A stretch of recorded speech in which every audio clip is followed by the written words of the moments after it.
আসসালামু আলাইকুম বড় ভাই।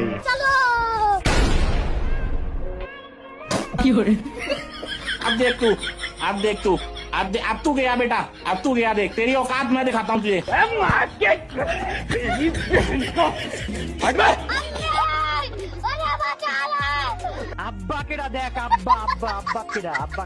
খরগোশ সাঁতার কাটতে কাটতে এক সময় সত্যি পানিতে ডুবে যায়। এই জন্য টাকলা খরগোশকে পানি থেকে তুলে আনে। চিনতে ভুল করেছেন। All of men are not gentlemen. All the poor men all. Poetry.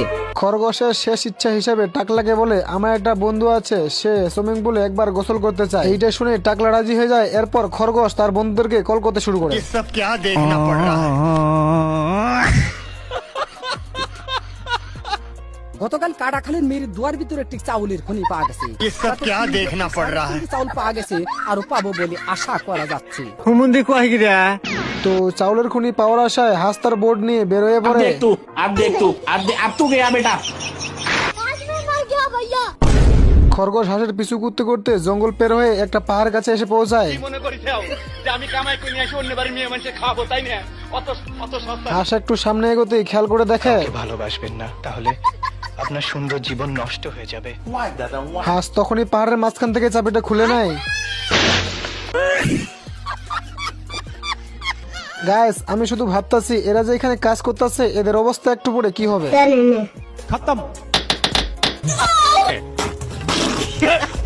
আচ্ছা, এদের কথা না হয় বাদ দিন। এইদিকে এই দুই বলদকে দেখে, একজন মাটি খুঁড়তাছে তো একজন মাটি চাপা দিতেছে। তো এই লোকটা রেগে গিয়ে সিঁড়ি দিয়ে ছাদের উপরে উঠে যায়, কিন্তু ছাদের উপরে উঠেই এই বলদে লিফটের উপরে দাঁড়ায়।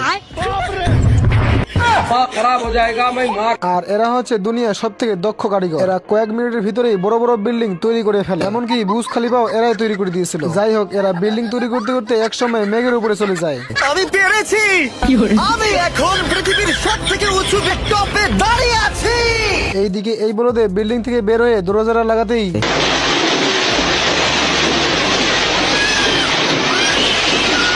দেখছেন, তাতেই এই অবস্থা।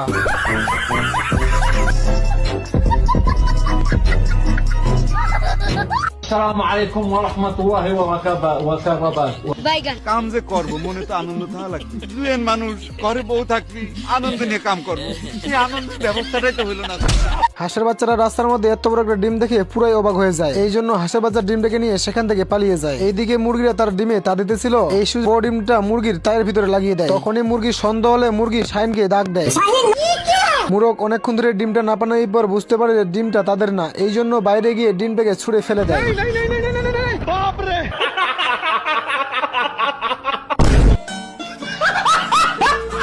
আমি হিরোরম থাকতে আমার এলাকায় তোরা ইফটিজিং করিচ্ছু। আস্তে আস্তে বাদ দিয়ে দেবো ভাই।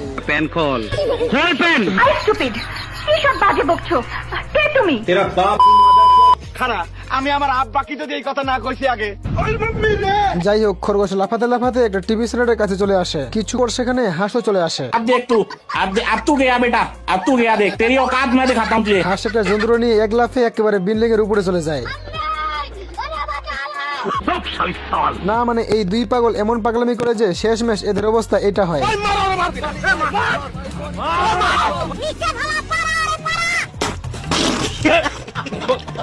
মানে গাইস, এইটা কি আসলেই ঠ্যাং ঘুরতেছে?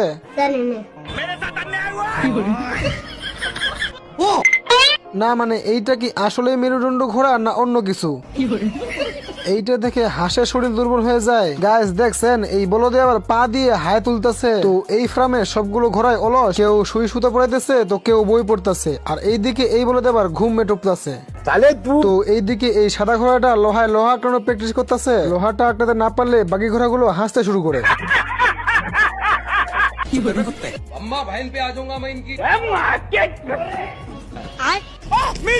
এরপর একের পর এক স্কোর বোর্ডে স্কোর লিখতেছিল। এরপরেই বিদেশ থেকে কিছু মহিলা সার্কাস দেখতে চলে আসে। না মানে ভাবা যায়, 2 দিন প্র্যাকটিস করে 3 দিনের মাথায় বিদেশ থেকে সার্কাস দেখতে চলে আসে।